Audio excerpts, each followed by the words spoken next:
le Vatican.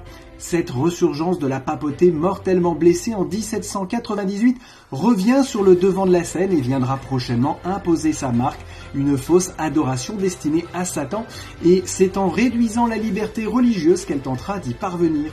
Dans la politique internationale, une fois de plus, la Bible est précise sur ces signes précédant le retour de Jésus.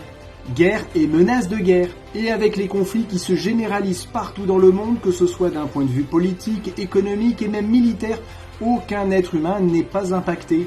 Les terribles événements de ces derniers temps en Ukraine avec les velléités nucléaires de la Russie ne laissent aucun doute possible sur la portée planétaire de ce qui est en train de se passer. Parallèlement, les pénuries d'aliments sont de plus en plus fréquentes.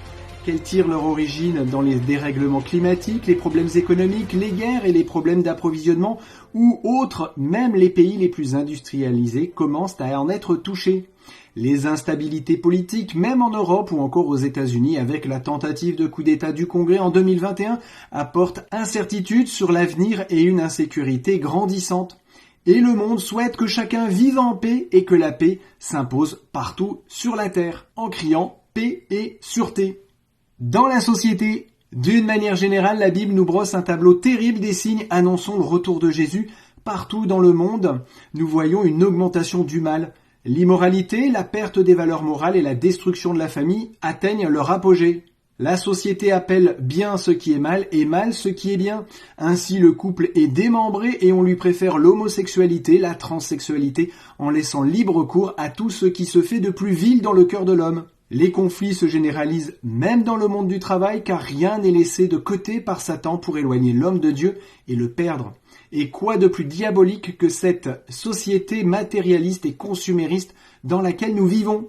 Voilà les signes que Jésus nous donne, nous permettant de savoir que son retour est proche. Mais malgré tout cela, il est clair, gardez-vous d'être troublés, car il faut que toutes ces choses arrivent. Celui qui persévérera jusqu'à la fin sera sauvé.